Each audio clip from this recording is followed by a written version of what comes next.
Muling nagharap sina Lead House Prosecutor Jervy Luistro at Lead Defense Counsel Sheila Sison sa unang araw ng impeachment. Sino kaya ang nanaig sa kanilang face-off? Alamin sa agenda report ni Dexter Ganibe ng Abante, nandito rin live sa Senado. Dexter? Corina, nabutata kaagad ng depensa ang prosekusyon sa unang sigwada pa lang ng impeachment trial ni VP Sara. Bago pa ang kanilang opening statement, nagkaroon na ng patikim na debate ang lead prosecution o ang lead prosecutor at lead defense counsel ni VP Sara. Bago pa kasi ang kanyang opening statement, nagbosyon si Prosecutor Jervy Luistro para ma-arraign o mabasa ang sakdal laban kay VP Sara. Ibig sabihin, basahin yung 4 na articles of impeachment sa open court at magbigayan niya ng plea ang depensa kung guilty ba o hindi ang Vice Presidente sa bawat articles of impeachment. Kaya pinunto ng prosekusyon yung ilang rules of procedure ng impeachment court. Pero agad siyang sinupalpal ni Attorney Sheila Sison na tumatayong lead counsel ng Vice President Sara Duterte. Uminit ang sagutan kaya agad inawat ng presiding officer. May I just clarify if the lead prosecutor is now making a motion to arraign the respondent accused?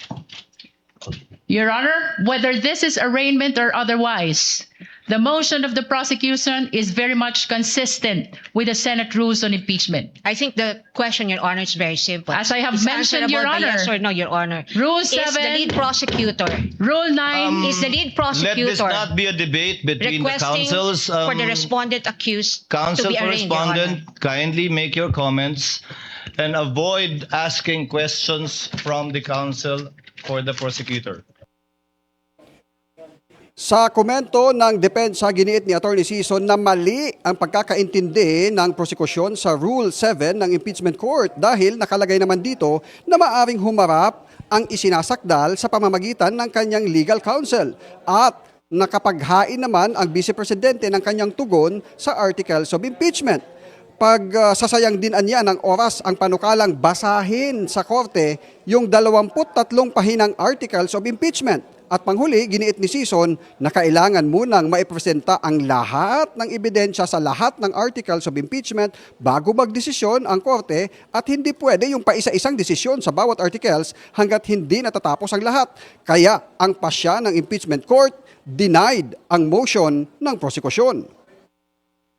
The articles of impeachment were deemed read and spread into the records when it was referred by the Senate to the Committee on Justice for the proper issuance of summons.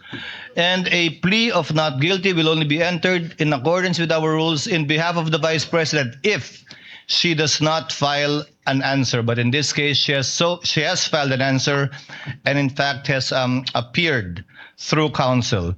Insofar as the reading of the articles of impeachment is concerned, it will be done at the final resolution of this case when it is put to a vote by the senator judges, where each article of impeachment will be read before a vote shall be taken thereon.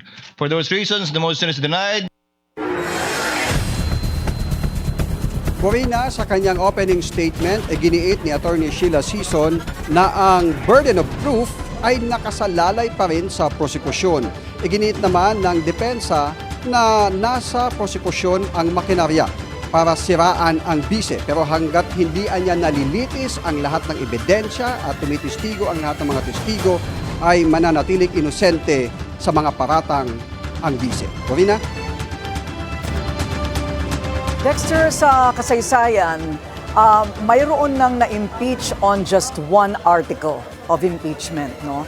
Ang ibig bang sabihin nito, kailangan pa nating pakinggan lahat ng 4? Kahit sabihin mong sila ay nagdesisyong, halimbawa lang, in theory, that she is guilty of grave threats against the President.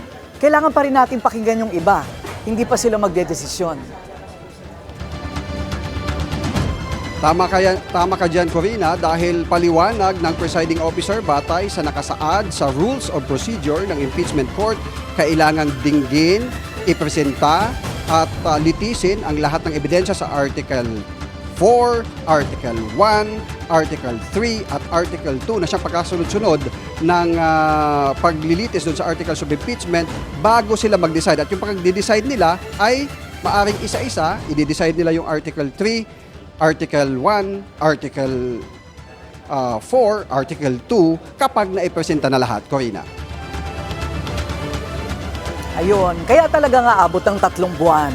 Okay, maraming salamat Dexter Ganibe ng Abante, nag-uulat live mula rin dito sa Senado. Manatiling nakatutok sa Bilyonaryo News Channel. Sumubaybay sa aming social media accounts at mag-subscribe sa aming YouTube channel para sa mga bago at eksklusibong balita.